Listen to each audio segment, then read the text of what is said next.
High in the mountains where the air is too thin for most living things, there is a cat that almost no one has ever seen.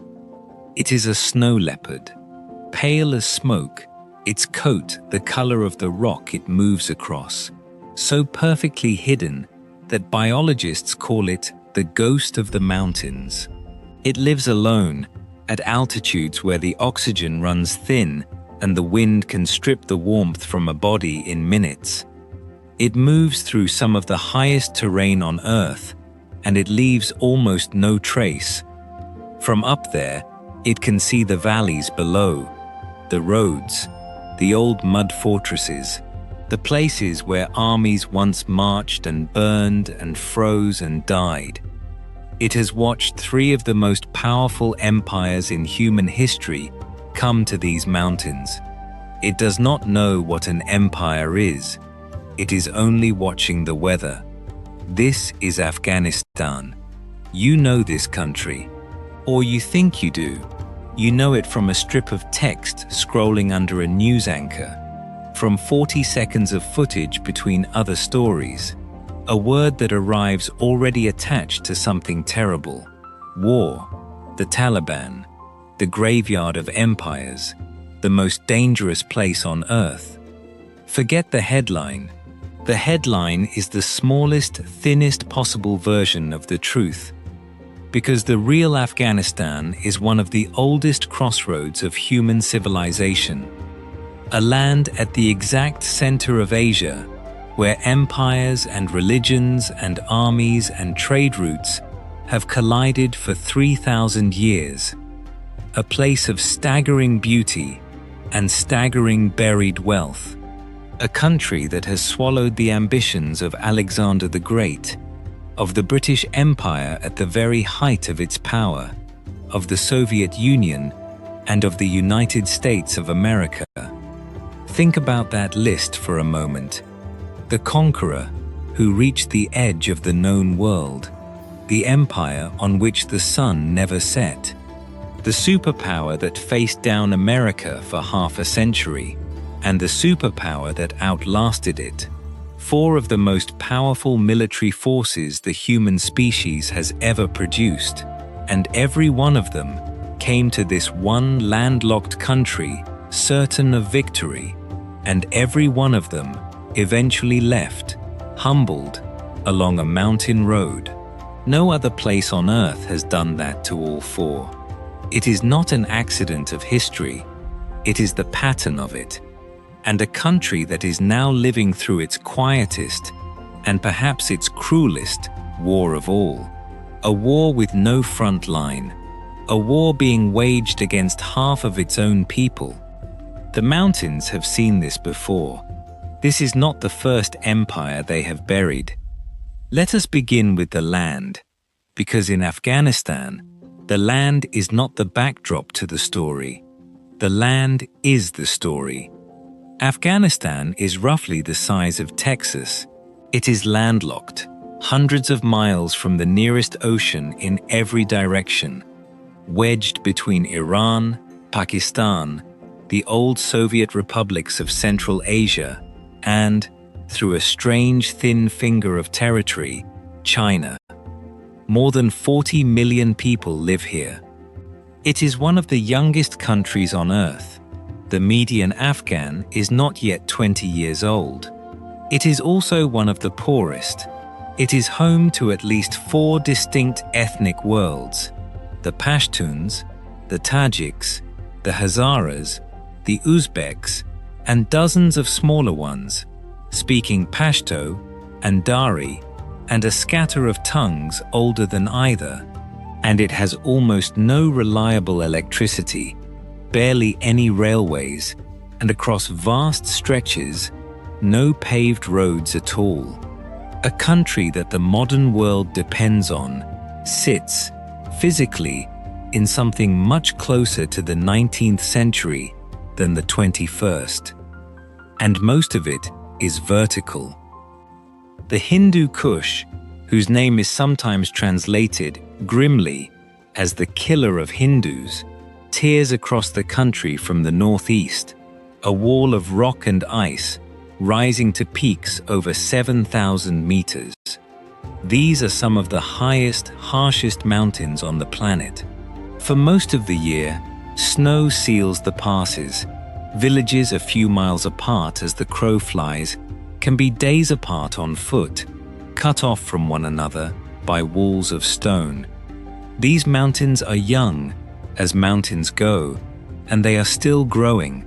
They exist because, tens of millions of years ago, the slab of the Earth's crust carrying India began to plow northward into Asia, and it is plowing still, crumpling the land upward a few millimeters every year.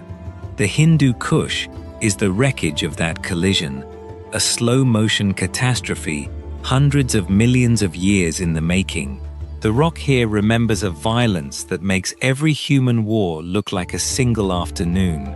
To the mountains, the empires are weather. To the mountains, we are all weather. And this is the single most important fact about Afghanistan, the one almost every foreign army has ignored, to its ruin. The geography makes the country nearly impossible to hold. There is no easy center to seize, no single road that controls everything. Power dissolves into 1,000 valleys, each one its own world, each one able to close its passes and wait. An empire can take the cities, it can never take the mountains. And in Afghanistan, the mountains always win in the end. And between the cities and the mountains move the Kuchi, the nomads, herders who have driven their flocks along the same seasonal routes for countless generations, living in black tents, following the grass, carrying their entire world on camels and in memory. They are a living piece of the ancient world, still walking. Borders and governments and wars wash over them, and they keep moving, because the grass does not care who sits in the palace in Kabul. In a country conquered again and again, the Kuchi are a quiet reminder that some ways of living are older and more durable than any conqueror. But those same mountains are why this land became a crossroads in the first place. Because through the few passes that do exist, the Khyber, the Salang, the high tracks of the Wakhan, ran the arteries of the ancient world. Consider who has walked through here. The Silk Road threaded through these valleys. Caravans carried silk and spice and, above all, lapis lazuli, the deep blue stone found in quantity almost nowhere else on the planet, mined in the mountains of Afghan Badakhshan and carried thousands of miles to be ground into the blue of Egyptian tombs and Renaissance paintings. The blue in the mask of Tutankhamun came out of these mountains. The blue in a medieval European Madonna came out of these mountains. In the 4th century before Christ, Alexander the Great marched his army into these valleys and found them so hard to hold that he lingered for years, founded cities, and married a Bactrian woman named Roxana from a fortress in the north. After him came Greek-speaking kingdoms in the middle of Asia, their coins stamped with Greek gods, thousands of miles from Greece. Then the Kushan emperors, who turned this land into a crucible where Greek art met Indian religion, and out of that fusion, Buddhism spread along the Silk Road toward China and Japan. Every great civilization of the ancient world left a layer here, one on top of another, like sediment. Dig almost anywhere in Afghanistan, and you strike history. Its cities are among the oldest on Earth. Balkh, in the north, was called the mother of cities by the old Arab geographers. Herat, in the west, was for centuries one of the jewels of the Persian world, a capital of poets and miniature painters and turquoise-tiled mosques. Kandahar, in the south, traces its name, some believe, all the way back to Alexander himself. These are not outposts at the edge of history. For long stretches of the human story, this was the center of it. This is not a young or a broken country. It is one of the oldest continuously inhabited crossroads on Earth. Everyone who wanted to move between East and West had to pass through it, which meant everyone who wanted to rule the world eventually came here to try. And the trying is what filled the graveyard. To understand why they call it the graveyard of empires, you only need one story. The year is 1842. The British Empire is the most powerful force on Earth.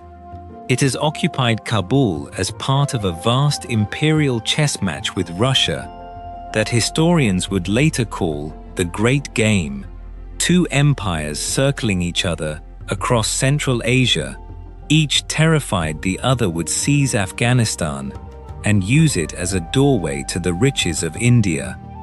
But the occupation goes wrong. The Afghan tribes rise.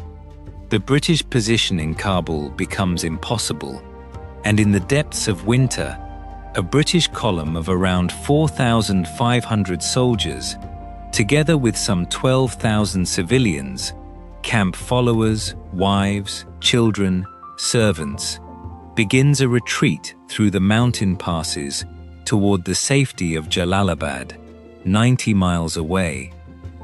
They are cut to pieces, ambushed in the snowbound gorges, freezing, starving, picked apart mile by mile. Days later, the sentries at Jalalabad see a single figure on a stumbling horse approaching the walls. It is an army surgeon named William Brydon. He is barely alive. A piece of his skull has been sheared away by a sword. When they ask him where the army is, he tells them, he is the army. Of the roughly 16,000 people who left Kabul, he is very nearly the only one to make it through alive. That is the image the British Empire never forgot. It fought 2 more wars here over the following decades, and eventually gave up trying to rule the place directly, settling instead for a buffer state between its empire and Russia's. It was the British, in 1893, who drew the border that torments Afghanistan to this day, a line called the Durand Line, scratched across the map by a colonial official, splitting the Pashtun homeland straight down the middle, half in Afghanistan, half in what would become Pakistan. No Afghan government has ever fully accepted it. It is why the two countries still clash along that frontier, why fighters and refugees flow back and forth across it, why the modern crises at Torkham and Spin Boldak are, in a sense, still an argument about a line a foreigner drew more than a century ago. The empires leave, the lines they draw stay and keep bleeding, and it is the image every empire since has failed to learn from. They all believed they would be different. They all believed the mountains would make an exception for them. The mountains never do. The snow leopard, up on the ridgelines, would have watched that column freeze in the passes. It did not know it was watching the humbling of an empire. It was only watching the weather. But long before any empire came to conquer, something gentler passed through these mountains and left behind one of the wonders of the ancient world. Travel to the Central Highlands, to a green valley called Bamiyan, ringed by cliffs of soft stone. For centuries, this was a thriving stop on the Silk Road, and it became one of the most important centers of Buddhism outside of India itself. Monks carved a monastery into the living rock, and into the face of the cliff, they carved 2 colossal statues of the Buddha, one of them 55 meters tall, taller than a 15-story building, the largest standing Buddhas ever made by human hands. They were painted and gilded once. Pilgrims came from across Asia to stand at their feet, and they gazed out over that valley for roughly 1,500 years, through the coming of Islam, through the armies of Genghis Khan, who massacred the valley below but left the Buddhas standing, through empire after empire after empire, 15 centuries watching the valley. And then, in March of 2001, over the course of several weeks, the Taliban dynamited them into rubble. They declared the statues idols, forbidden by their reading of Islam, packed them with explosives, and blew 1,500 years of history off the face of the cliff. The world protested. Museums offered to buy the statues and carry them away. It made no difference. Today, if you go to Bamiyan, you can still see the two enormous empty niches in the cliff, two hollow shapes in the exact form of the Buddhas that are no longer there, a negative space, 55 meters tall, an absence you can see from clear across the valley. And in the cliffs around those empty niches, in the very caves the ancient monks once carved, poor families have made their homes, hanging laundry and lighting cooking fires in hollows 1,500 years old. People living inside a monument beside the outline of what was destroyed. There may be no more Afghan image than that. The magnificent past, the violent erasure, and the ordinary people quietly surviving in the space between them. Remember those empty niches. We will come back to them, because the story of Afghanistan is, over and over, the story of magnificent things that are taken away, and the outline they leave behind. Bamiyan is also the heartland of the Hazara people, a mostly Shia minority in a mostly Sunni country, who have been persecuted and massacred for generations, including by the Taliban. They are still here. They have always, somehow, been still here. Like the mountains, they endure. For most of the 20th century, improbably, Afghanistan was at peace. There was a king, Zahir Shah, who ruled for 40 years. In the 1960s and 70s, Kabul was a genuinely cosmopolitan city. There are photographs, and people are always astonished by them, of women in Kabul in that era, in knee-length skirts, unveiled, walking to university, studying medicine and law. There were cinemas and record shops. Foreign travelers on the overland hippie trail drifted through on their way to India. The country was poor, and the countryside remained deeply traditional, but it was calm. That calm ended in December of 1979, and in a real sense it has never come back. The Soviet Union invaded. Tanks rolled over the northern border and down the Salang Pass to prop up a struggling communist government in Kabul. Moscow expected a quick operation. It got 10 years of hell. Because up in those 1,000 valleys, the resistance formed. The Mujahideen, holy warriors, tribal fighters who knew every rock and every pass, who could melt into the mountains after every ambush. And they were armed, increasingly, by the United States in one of the largest covert operations in the history of the CIA. American money, funneled through Pakistan, flowed to the Afghan fighters because in the Cold War logic of the time, anyone killing Soviet soldiers was a friend. By the mid-1980s, the Americans were sending in shoulder-fired Stinger missiles, and suddenly, Afghan fighters could knock Soviet helicopters out of the sky. It broke the occupation's back. But the war did something else, something the world would pay for later. It drew in thousands of foreign volunteers, radicalized young men from across the Muslim world who came to fight the Soviets. Among them was a wealthy young Saudi named Osama bin Laden. The networks forged here, in the war against the Soviets, would a decade later harden into Al-Qaeda. And the weapons scattered across the country, the mines above all, never left. Afghanistan remains one of the most heavily mined nations on Earth, its soil still killing farmers and children decades after the armies that laid them went home. For 10 years, the most powerful army in the world ground itself to pieces in these mountains, exactly as the British had. By the time the Soviets finally withdrew, in February of 1989, around 15,000 Soviet soldiers were dead, and Afghanistan was destroyed. Estimates of the Afghan dead vary wildly, and the true figure will never be known, but they run to 1 million people or more.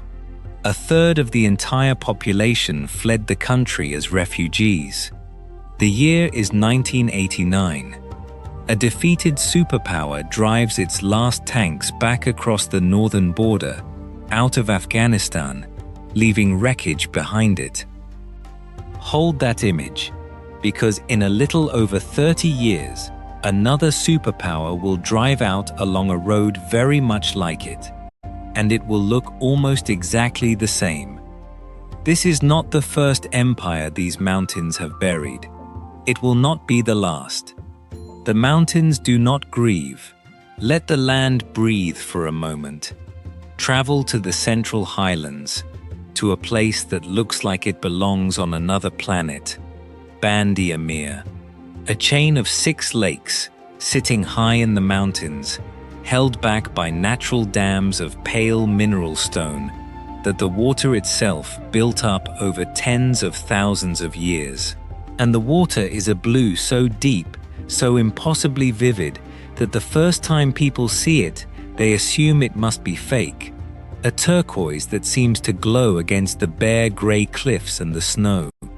In 2009, Band-e-Amir became Afghanistan's first national park, and a few years later, in a country at war, it did something genuinely radical. It hired the country's first female park rangers, women in uniform, patrolling the lakes, protecting the wildlife. Families came from all over the country to swim in the shallows and ride little swan-shaped paddle boats across water the color of the sky. The mountains around those lakes are home to ibex and wild urial and golden eagles riding the thermals over the water. The snow leopard, the ghost, had once ruled these crags too, though by the time the park was made, it had grown rare here, hunted out. For a while, in this one place, the only thing being protected was beauty itself. And one of those first rangers, a woman named Sadiqa Hosseini, once described the work in the plainest words. "This is our daily work," she said. "We walk many kilometers in the snow. It is our duty." She spoke about wanting to provide for her family and about something rarer still in her country. "I like," she said, "to stand on my own 2 feet." Hold on to that image. The women in their ranger uniforms, at the edge of the blue water, standing on their own 2 feet, because we are going to see what happens to them.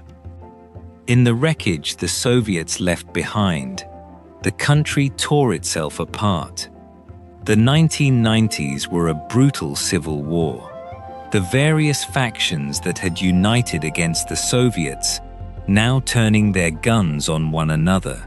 Kabul, which had survived the Soviet war largely intact, was shelled into ruins by its own warlords. And out of that chaos, in the mid-1990s, a new movement emerged from the religious schools of the South and the refugee camps of Pakistan. Young men, many of them orphans of the long war, raised on a harsh and narrow reading of Islam. They called themselves the Taliban, the students. and they promised the one thing Afghans wanted more than anything after 15 years of slaughter: order. They swept across the country, and in 1996 they took Kabul and imposed a regime of staggering severity, especially on women, who were banned from work, from school, from leaving home without a male relative. Only one corner of the country held out. In the north, in a near-impregnable valley called the Panjshir, a brilliant guerrilla commander named Ahmad Shah Massoud, the man they called the Lion of Panjshir, who had fought the Soviets to a standstill in that very valley, now held the line against the Taliban. On the 9th of September 2001, two men posing as journalists detonated a bomb hidden inside their camera and assassinated Massoud. 2 days later, on the 11th of September, hijacked planes struck the World Trade Center and the Pentagon. The attacks had been planned on Afghan soil by Al-Qaeda, the group the Taliban had sheltered. The timing of Massoud's murder was no accident. It was the opening move. And so, in October of 2001, the Third Great Empire arrived. The American war in Afghanistan would become the longest war in United States history. 20 years. It began fast. Within weeks, the Taliban regime collapsed, driven from the cities into the mountains and across the border into Pakistan. And for a while, there was a genuine, fragile spring. Girls went back to school by the millions. A new constitution, elections, flawed but real. A press that could criticize the government. A whole generation of young Afghans grew up in the cities, knowing a different possibility. Women becoming doctors and judges and journalists and members of parliament.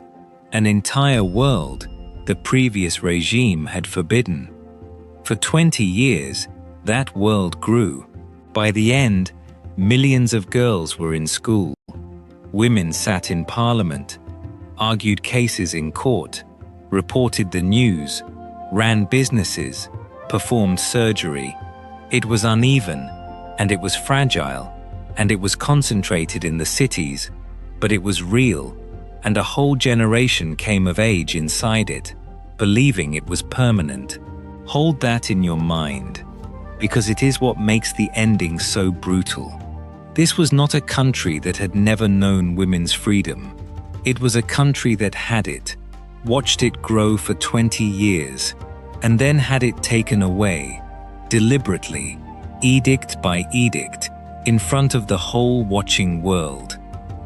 For 20 years, the Americans built enormous bases in the desert, Bagram, Kandahar, fortified cities with fast food and air conditioning, and fought a grinding war in provinces like Helmand, where more foreign soldiers died than anywhere else. They poured in hundreds of billions to build an Afghan army, a government, roads, clinics. Much of the money vanished into corruption so vast that American auditors eventually admitted they could not fully track where it had gone. But the war never really ended. The Taliban regrouped in the mountains and the villages and settled into the one strategy that has never failed in Afghanistan. They waited. They knew, as every insurgency in these mountains has always known, that the foreigners would eventually leave. They always leave. You simply have to outlast them. 20 years. More than 2,400 American soldiers killed, and many times that number among Afghan forces and civilians, tens of thousands of them. A cost to American taxpayers estimated at more than $2 trillion. And all the while, a quiet and dangerous bargain was being struck by ordinary Afghans, the interpreters, the drivers, the fixers who worked alongside the foreigners, betting their lives on a future that, when the planes finally left, would not be there to protect them. And for Afghans out in the countryside, the war was never an abstraction. It was night raids and airstrikes and checkpoints. It was being caught between the Taliban after dark and the government by day. It was, more than once, a wedding party, mistaken from the air for a gathering of fighters. Tens of thousands of Afghan civilians were killed across those 20 years. And for a farmer in Helmand, the practical difference between the empires was often just the shape of the aircraft overhead. This, too, is why the Taliban's promise of order, however harsh, found listeners. People were exhausted by war itself. In February of 2020, the United States sat down in Doha and signed an agreement, not with the Afghan government it had spent 20 years building, but with the Taliban, an agreement to withdraw. The end, when it came, in the summer of 2021, was faster than almost anyone had predicted. The year is 2021. It is August, and a superpower is driving out of Afghanistan along a road very much like the one the Soviets took in 1989. As the last American forces pull back, the government the United States spent 20 years and $2 trillion building simply dissolves. City after city falls, most without a fight. Soldiers take off their uniforms and go home. And on the 15th of August, 2021, the Taliban walk back into Kabul, into the presidential palace, 20 years almost to the month after they were driven out of it. What follows is one of the most desperate scenes of the century. Tens of thousands of Afghans, terrified of what is coming, flood the Kabul airport. The world watches footage of people so frightened of being left behind that they cling to the outside of a departing American military jet as it takes off, and fall from the sky as it climbs. On the 26th of August, in the crush outside the airport gates, a suicide bomber from the local branch of the Islamic State detonates himself, killing around 170 Afghan civilians and 13 American service members. And then the last plane lifts off. The runway empties. The Americans are gone. $2 trillion, 20 years, and the road out looks just like the Soviet road out, exactly like the British column in the snow. 3 empires, 3 retreats. The mountains did not even change shape. Stand back far enough, and the 3 retreats blur into a single image, a column of the defeated, moving down a mountain road, out of a country that was never really theirs to take. 1842, 1989, 2021. Different flags, different machines, the same road, the same ending. Afghanistan did not beat them with a bigger army. It beat them with patience, and with geography, and with time. The 3 things no empire has ever been able to buy. There was one last holdout, as there always is. In the Panjshir Valley, the same near-impregnable fold in the mountains, where Massoud had defied the Soviets, and the first Taliban, his son, Ahmad Massoud, raised a new resistance and vowed the valley would never fall. Within weeks, it more or less did. The Lions Valley, unconquered for so long, was this time overrun. And a great leaving began. Not only the tens of thousands airlifted out in those chaotic August days, but a slow, steady drain in the months and years that followed, of precisely the people a country most needs: doctors, engineers, professors, judges, journalists, the educated generation the previous 20 years had produced. Some escaped through special visa programs, having risked their lives working alongside the foreigners. Many more waited, and are still waiting, in neighboring countries for papers that may never come. A nation that had spent 2 decades building a modern professional class watched much of it walk toward the airport or the border and not come back. This is not the first empire these mountains have buried, but what the mountains buried this time was not only an empire, it was an entire generation's idea of the future. Come down out of the mountains now, into the city where all of this is decided, Kabul. More than 4 million people live here, in a bowl of land ringed by peaks at nearly 1,800 meters of altitude, high enough that the winters bite hard. It is an ancient city, more than 3,000 years old, sacked and rebuilt more times than anyone can count. This was the relaxed, cosmopolitan capital of those old photographs, the one with the cinemas and the record shops and the unveiled students. Look at it now, and you can read every layer of what came after, like rings in a tree, the bullet-scarred walls from the Civil War that shelled whole neighborhoods to rubble, the blast walls and watchtowers of the 20-year American War, and now the white flags of the Taliban over the ministries, the virtue and vice patrols in the markets, and the absence, everywhere, of women's faces. And yet the city does not stop. It cannot afford to.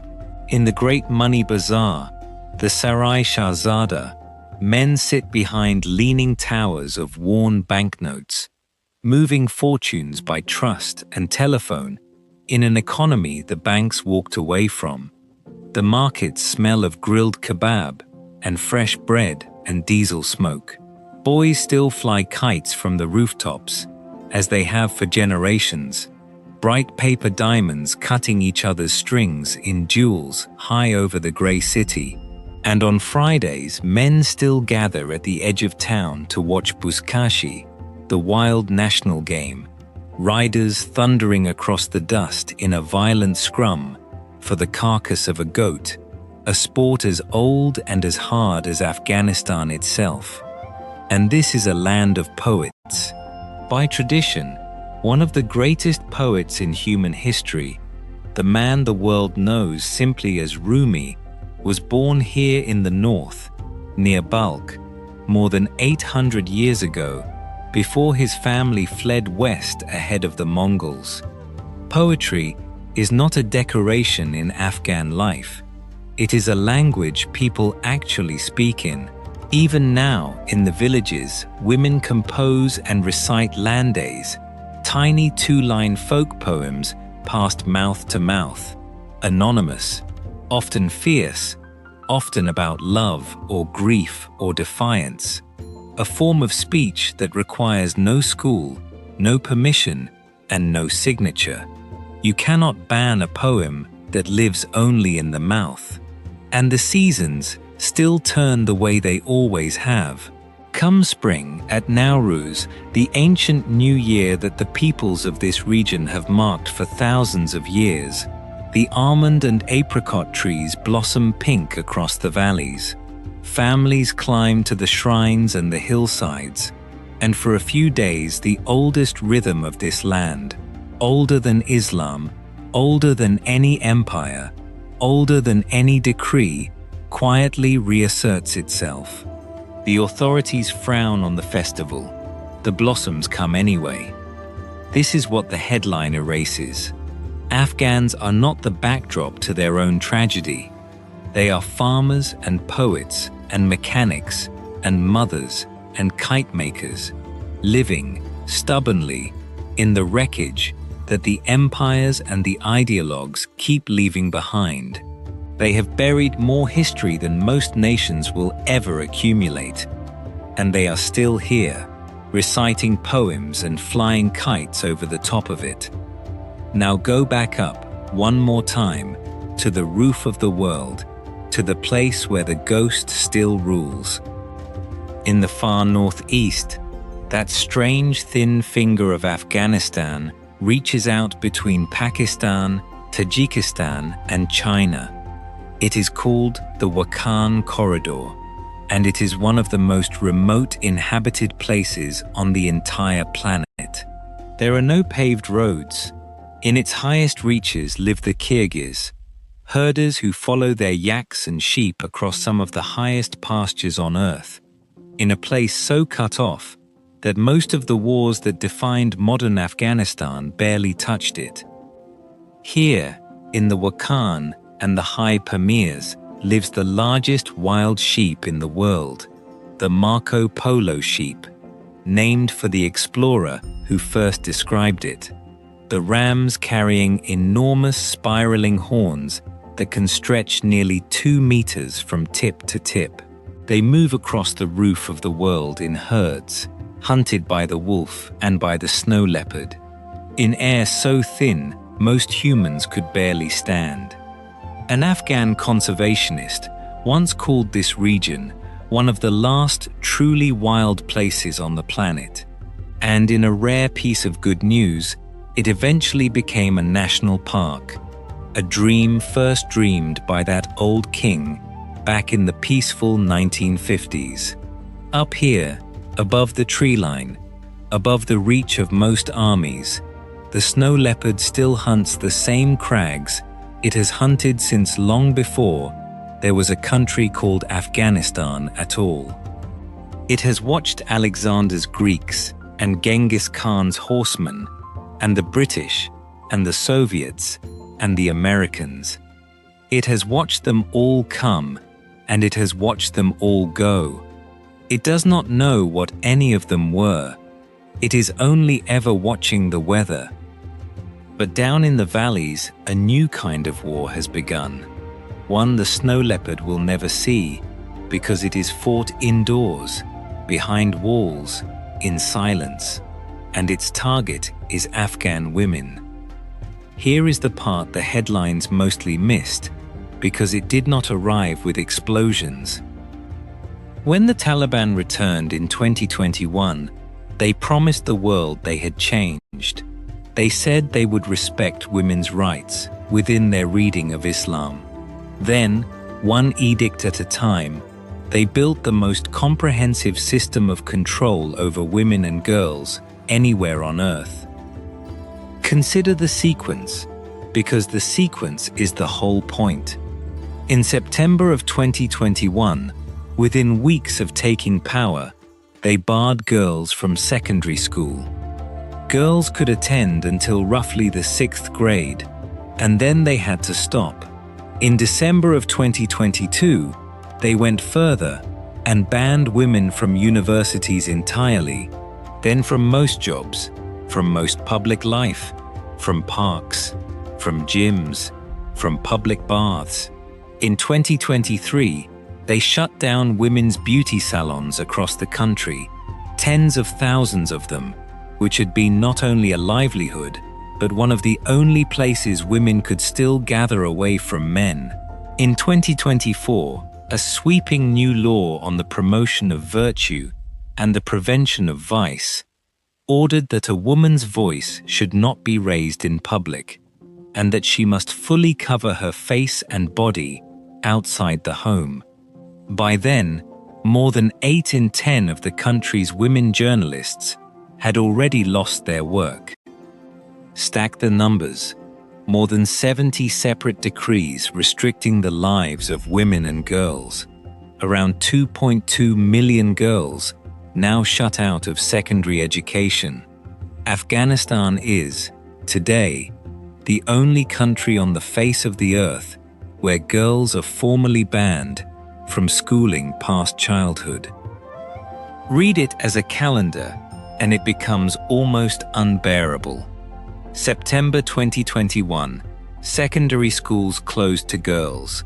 Late 2022, universities closed to women. 2023, the parks, the gyms, the salons. 2024, the public silencing of women's voices. 2025, women barred from UN offices and medical exams held without them. January 2026, the last female civil servants struck from the payroll. 4.5 years, and with almost every season, another door closing. And it keeps tightening. In November of 2025, medical graduation exams were held with no women permitted to take part for the second year running, which means a country already desperately short of female doctors is now guaranteed to run out of them, in a place where a male doctor is often forbidden even to examine a female patient. Understand what this means in an ordinary life. Under the rules, a woman may not travel any real distance without a mahram, a male guardian, a father, a husband, a brother, even a young son. So a widow with no adult male relative can become, in effect, a prisoner in her own home, unable to reach a market, a clinic, a court. A sick woman may not be examined by a male doctor, and there are fewer and fewer female ones left to train. UN experts and aid agencies have reported a rising tide of depression and self-harm among Afghan girls and women, a mental health emergency that is the direct and predictable result of shutting a generation indoors and telling them their futures are finished. In the testimony of those who study it, this is not a side effect of the policy. It is the policy. There is a moment that people who were there still describe. December 2022, the day the university ban came down. Young women who had studied for years, who were weeks or months from becoming doctors and engineers and lawyers, arrived at their campus gates to find armed men turning them away. Some sat down in the road and wept. Some of their male classmates walked out in protest. And then the gates closed, and a generation of Afghan women watched the single door they had been climbing toward their whole lives swing shut in their faces. Since September of 2025, women, including United Nations staff, have been barred from even entering UN offices. In January of 2026, the women who had once been civil servants, ordered years earlier to stay home while still drawing a small salary, were told the salary was finished. They were simply erased from the payroll and from the record. Remember Band-e-Amir, the turquoise lakes, the country's first female park rangers. In August of 2023, the Taliban banned women from entering the national park at all. A minister explained that women had not been observing the head covering properly and added, and this is a direct quote, that going sightseeing is not a must for women. The first female rangers were gone, and now even the lakes, even the wild blue water, even nature itself, was closed to half the population. The women of Bamiyan understood exactly what it meant. This is a cruel act that is both illogical and inhumane, said a young woman named Zara Kumbri. In the past 2 years, women have been removed from all cultural, economic, and political activities. An Afghan writer, Hogai Amil, put it more simply still. This, she said, is a betrayal of our culture and human values. And the erasure is becoming literal. Under the virtue law's ban on depicting living things, the faces of women have begun to vanish from the visible world. Painted over on billboards and shop fronts, cut out of magazines, the heads of shop mannequins wrapped in foil or sheared off, so that not even a plastic figure of a woman can be seen on the street. A whole society is being instructed, block by block, to stop acknowledging that women exist at all. A human rights researcher named Heather Barr described the whole design of it in a single line. "Step by step," she said, "the walls are closing in on women as every home becomes a prison." The people who live inside those walls use a sharper phrase: gender apartheid.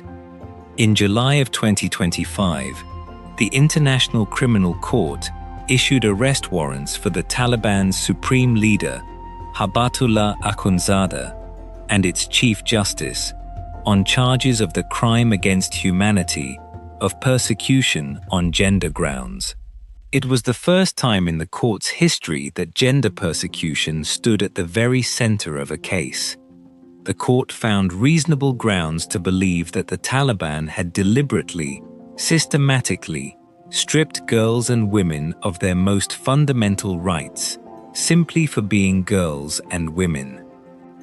And that very same month, one country in the world formally recognized the Taliban government as the legitimate rulers of Afghanistan: Russia. The flag of the Islamic Emirate rose over the Afghan embassy in Moscow. An Afghan women's rights advocate named Hanifa Girawal stood before the United Nations Security Council and refused to soften any of it. She described the Taliban's policies as gender persecution, as gender apartheid, and then she said something that hangs over this entire story. "We are running out of time," she said. "The situation on the ground is only getting worse. But the good news is that you can do something about it." And yet, down the quiet streets, behind closed doors, something is happening that no decree has been able to stop. Because when the official schools closed, others opened, in secret, in private homes, in back rooms.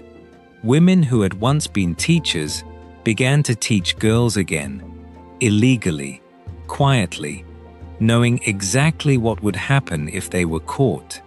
Underground schools, scattered across the country, radio stations run by and for Afghan women, broadcasting lessons over the airwaves into homes where girls are no longer allowed to step outside to learn.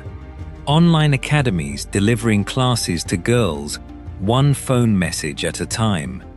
One women-led station, called Begum, beams school lessons and programs by radio and satellite into homes across the country. An online academy delivers daily classes to girls through their phones. None of it can replace a real school, with a real classroom, real laboratories, a real diploma the world recognizes.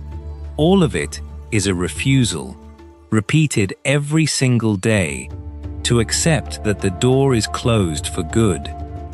And a survey by UN Women, taken years into the ban, found the one thing the edicts cannot touch.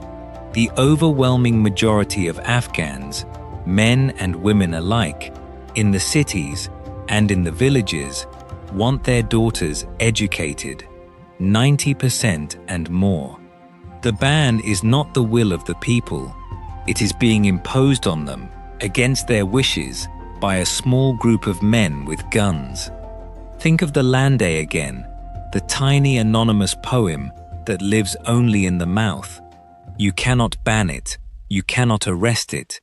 It has no author to imprison. And that is what these girls have become. A poem you cannot ban. There are thousands of them. Girls copying one another's lecture notes by candlelight. Mothers teaching daughters the alphabet in whispers. Former professors running classes over crackling phone connections to students they will never meet in person. It is a whole shadow education system built by women, for girls, in open defiance of the state, and it is one of the quietest acts of mass courage anywhere in the world right now. No one is filming it. That, in a way, is the point. Picture one of them, before dawn, in a city where she is not allowed to go to school. She wraps a book in cloth so it looks like something else. She walks through the grey streets to a house that looks like every other house, where a woman who is risking everything is waiting to teach her to read, to do mathematics, to remember that she is more than what the men with guns have decided she is allowed to be. That is the Afghanistan the headline never shows you, not the marching fighters, the girl with the hidden book, walking through the dark. Now recall the mountains and what lies beneath them, because there is one more cruelty in this story, and it is the oldest one of all. Afghanistan is not a poor country. It only behaves like one.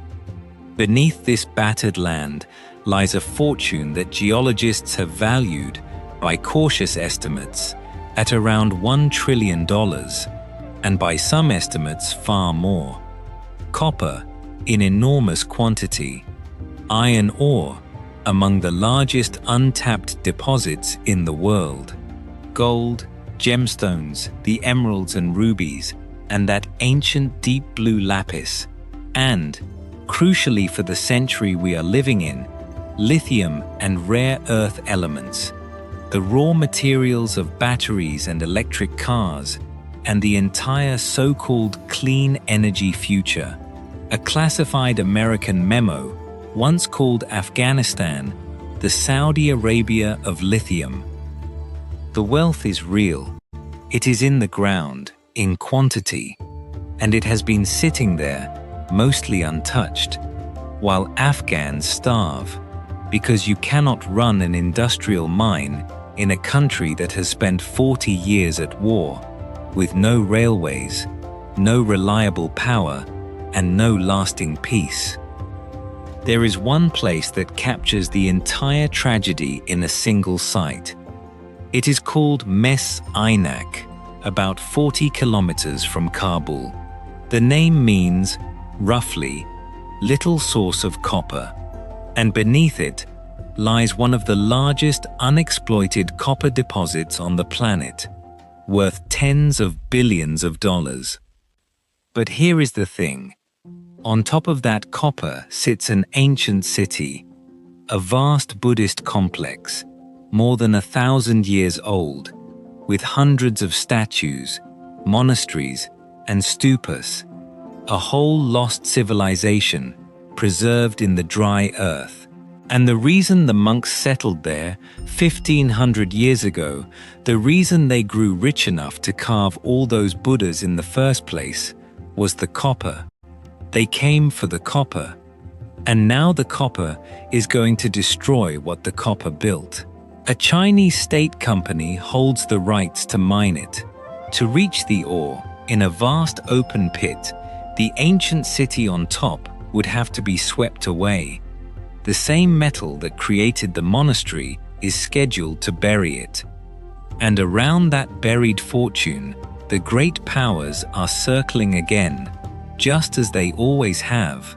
China, which touches Afghanistan through the thin, high thread of the Wakhan, eyes the copper and the lithium and the rare earths its factories crave.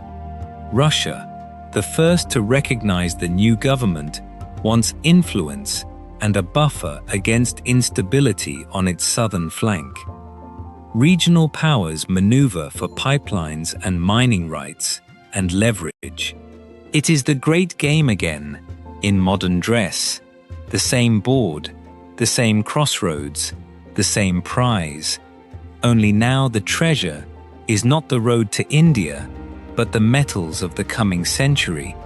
And once again, the people who actually live on top of the fortune are the last ones expected to see any of it. For years, one man fought to save what the mine would swallow. Qadir Tamori, an Afghan archaeologist who led the country's Institute of Archaeology, spent his career digging at Mes Aynak, racing the miners to rescue whatever he could. As a boy, he had been inspired by the great Buddhas of Bamiyan, the very statues the Taliban would later blow off the cliff. And now he was trying to save the Buddhist city those same monks had built. He worked under Taliban death threats and extortion texts, and he refused to stop. He called the place the center of the world. Nobody, he said, should allow their cultural identity to be erased. And yet, even here, the story refuses to be simple. To the jobless young men of Logar, the mine is not a tragedy. It is a paycheck, a road, a clinic, a rare promise of work in a country that has almost none to offer. That is the deepest cruelty of the resource curse. It does not only pit foreign powers against Afghans, it pits a people's past against their own hunger. It is the story of Afghanistan in miniature. The Buddhas of Bamiyan, blown off a cliff. The Buddhist city of Mes Aynak, waiting to be dug out from under. Immense wealth, and a people who never get to keep it. A fortune in the ground, and a country kept poor on top of it. And into all of this, in the autumn of 2025, the earth itself convulsed. Just before midnight on the 31st of August 2025, a magnitude 6 earthquake struck the eastern province of Kunar, near the border with Pakistan. It was not enormous, as earthquakes go, but it was shallow, and it struck at night while people slept, and the houses in those mountain villages are built of mud and stone that simply came apart. Whole villages collapsed on the people inside them. More than 2,200 people died. Thousands more were injured. In some villages, 90% of the buildings were flattened. And it was not even the country's only great earthquake of recent years. In 2023, a quake in the western region around Herat had killed some 1,300 people. Just 2 months after Kunar, in November of 2025, the earth shook again in the north, near Balkh. The Hindu Kush is one of the most seismically active places on earth. The same slow collision that raised the mountains still shaking them, and it takes its heaviest toll on the very people least able to withstand it. The poor, in houses of mud, in villages the aid can barely reach. In the desperate hours after Kunar, the country's cruelties compounded. Rescuers struggled up landslide-blocked roads, and there, in the rubble, aid workers reported that the shortage of female medical staff, a direct result of the Taliban's own bans, meant that injured women could not be properly treated. The regime's ideology reached all the way down into the wreckage. A survivor named Abdullah, 33 years old, stood among his dead, his clothes caked in dust. He had lost 17 members of his family, and what he said, to anyone who would listen, was not a request for money or food. "I don't want your money, your food, water, or shelter," he said. "Nothing. Just send me air support to carry these bodies down to flat ground, so I can bury them." In the days that followed, the survivors dug with their bare hands and with borrowed shovels, laying the dead in long rows, wrapping them in whatever cloth could be found. The injured were carried down the mountains on rope beds, on doors, on the backs of relatives, toward hospitals already overwhelmed and underfunded. And above the ruined villages, the same mountains that had shrugged and killed more than 2,000 people stood exactly as they had the day before, indifferent, permanent, beautiful. The land that gives Afghanistan its blue lakes and its lapis and its snow leopards is the same land that periodically buries its people in their sleep. It has never been a gentle place. It has only ever been home. That was one blow, in a country being hit from every direction at once. Because 2025 was also the year the neighbors closed their doors. Pakistan and Iran, hosts to millions of Afghan refugees for decades, began mass deportations and pressured returns. In a single year, close to 3 million Afghans were pushed back across the border into a country with no jobs and no room for them, stripping the economy of around $1 billion a year in the money those workers used to send home. Many of them were still on the roads, homeless, when the earthquake struck. Picture the border crossings at Torkham and Spin Boldak in that year. Trucks piled with mattresses and cooking pots and frightened children. Families arriving in a homeland many of them had never actually lived in. Sons and daughters born in exile in Karachi or Tehran, setting foot for the first time on the soil of a country that speaks their language but has no house, no job, and no school to give them. One of them, a man named Jan Muhammad, described the strangeness of it. Logar was the birthplace of his father and his grandfather, he said. And yet, I was very young when we went to Pakistan, and until now, I had never come back here. A stranger in his own homeland. Among the returning girls were some who had been attending school right up until the week they were deported, and who now crossed the border into a country that would not allow them to continue. They came back to a place that could not feed the people already in it, and winter was coming. And in that same stretch of 2025, the country was cut off in other ways. In the autumn, the Taliban leadership ordered a sweeping shutdown of the internet and telephone networks. And for a period, Afghanistan went almost entirely dark, banks frozen, hospitals unable to call for supplies, families unable to reach one another, an entire nation unplugged by decree.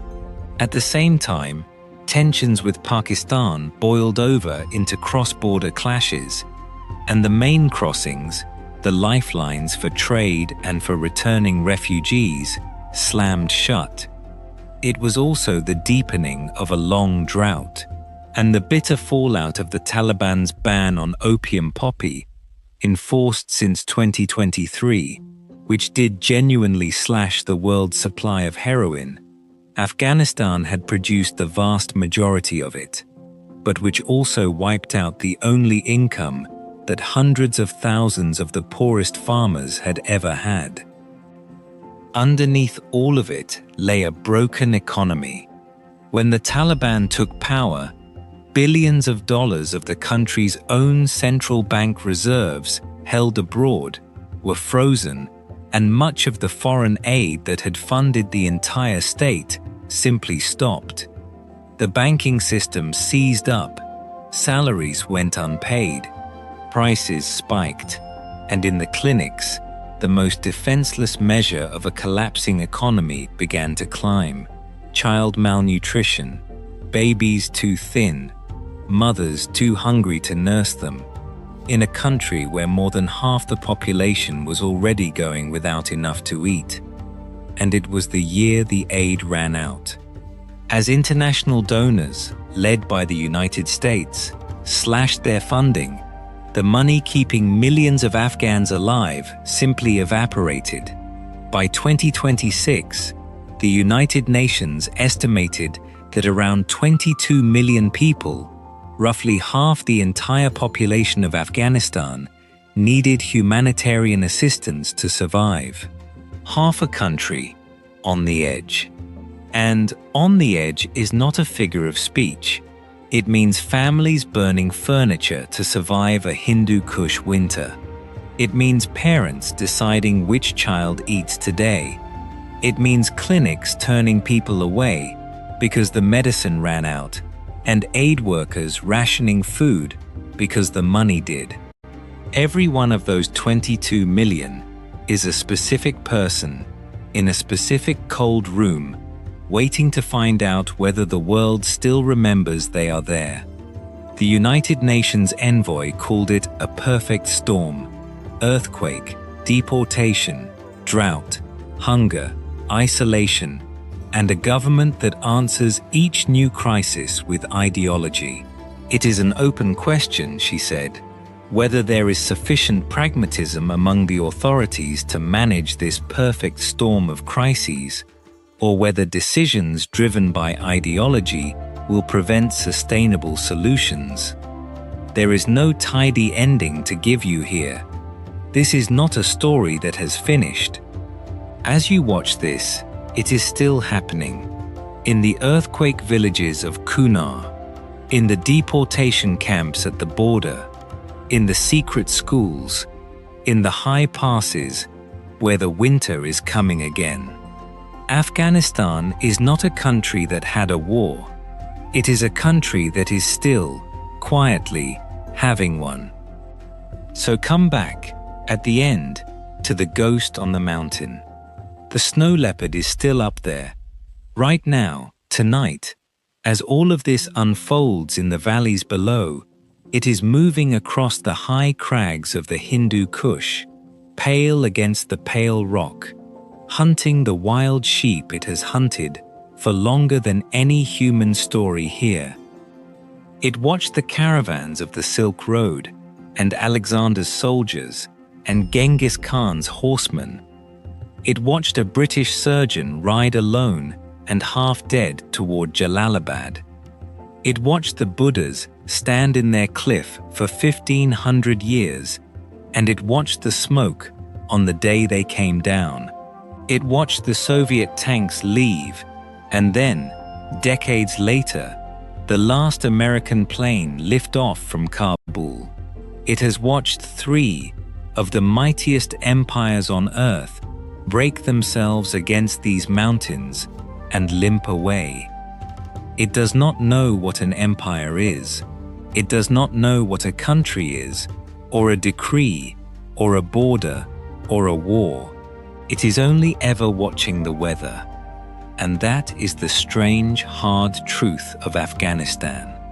The empires come, convinced that this time will be different, and the mountains take their measure and wait, and one by one, the empires leave, and the mountains do not even change shape.